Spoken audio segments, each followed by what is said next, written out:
Kita pertama akan menyimak update seputar perang di Gaza, Tribuners, yang masih kita ketahui juga ya.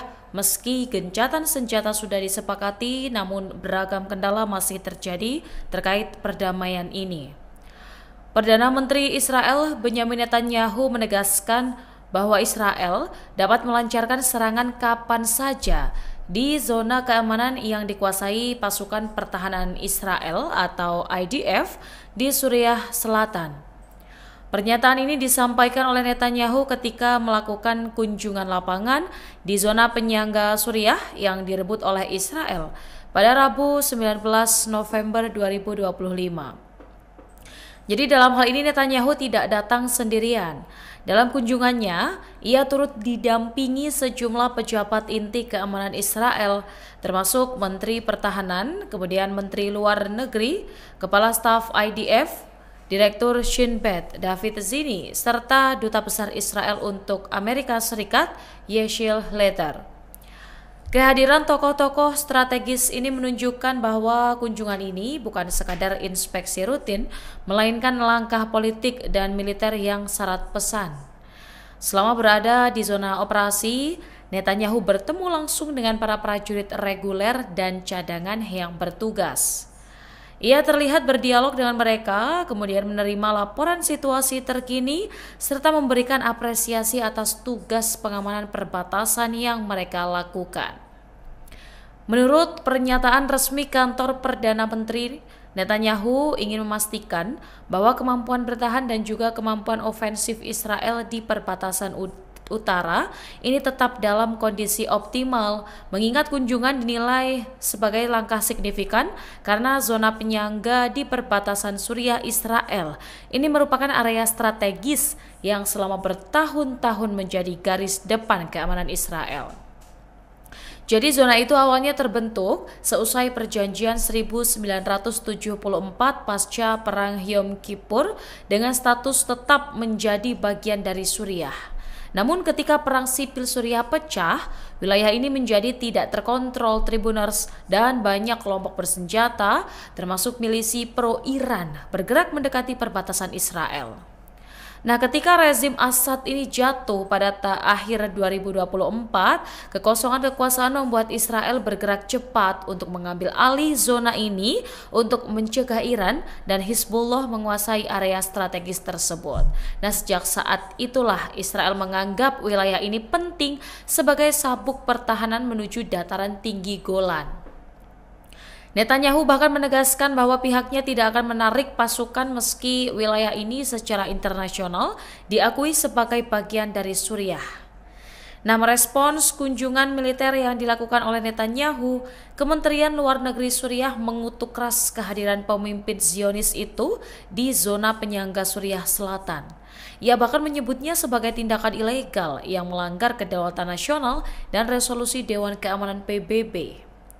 Hal serupa juga dilontarkan Duta Besar Suriah untuk PBB, Ibrahim Olabi, yang mengatakan bahwa kunjungan ini merupakan bukti terbaru dari agresi berkelanjutan Israel terhadap Suriah. Ia mendesak Dewan Keamanan PBB mengambil langkah tegas untuk menghentikan pelanggaran yang terus terjadi di wilayah perbatasan. Sementara itu, Sekretaris Jenderal PBB Antonio Guterres melalui juru bicaranya turut menyampaikan keprihatinan yang mendalam atas tindakan Netanyahu. PBB kabarnya menyerukan agar Israel mematuhi perjanjian pemisahan pasukan tahun 74 yang menjadi dasar stabilitas kawasan sejak konflik Arab-Israel berakhir. Nah, Tribuners, kalau tadi seputar informasi dari Netanyahu, kini kita akan menilik Hamas. Kabarnya satu pejabat senior mereka tewas dalam serangan terhadap sebuah gedung di kota Gaza. Pejabat senior Hamas ini adalah Imad Al-Salem, yaitu Komandan Batalion Hamas Zaitun dan Wakil Komandan Brigade Kota Gaza, menurut laporan kantor berita berbahasa Ibrani, Walla. Ini dilaporkan pada Rabu 19 November. Nah, tak lama setelah ini, Badan Pertahanan Sipil Gaza mengatakan serangan Israel menewaskan sebanyak 22 orang warga sipil. Militer Israel mengklaim serangan ini mengenai target-target yang terafiliasi Gerakan Pembebasan Palestina Hamas di seluruh wilayah Palestina. dan menambah jumlah korban sebelumnya yang mencapai 11.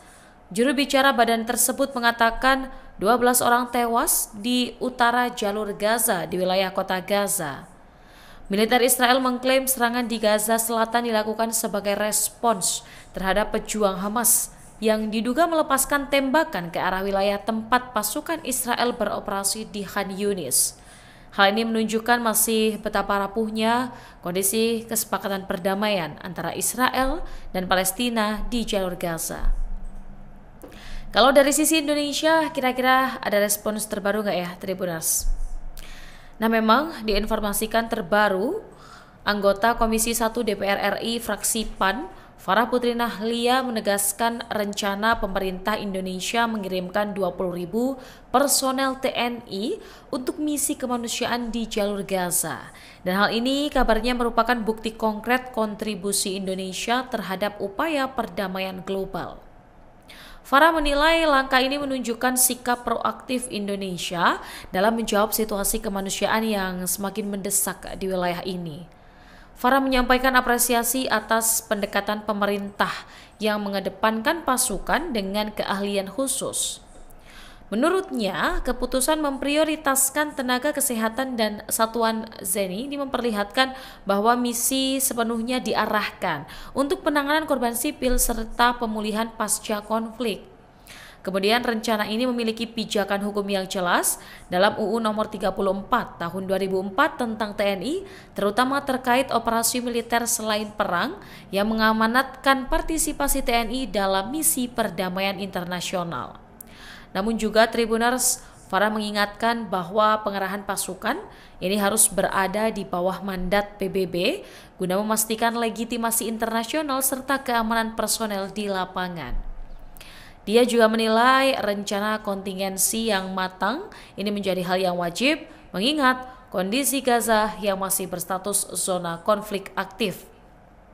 Lebih lanjut, Farah juga memastikan Komisi 1 DPR siap memberikan dukungan politik kepada pemerintah, terutama dari sisi diplomasi internasional dan koordinasi dengan PBB serta kawasan negara-negara di kawasan seperti Mesir, Yordania, dan Arab Saudi ini menjadi bagian yang penting untuk memastikan misi perdamaian Indonesia ini dapat terlaksana dengan efektif. Dan berita selanjutnya mengenai pengiriman tenaga dari Indonesia ini kita simak terus dan pantau terus ya Tribuners, bagaimana kelanjutannya dan bagaimana kesepakatannya terjadi di Gaza. Download Tribun X sekarang, menghadirkan lokal menjadi Indonesia.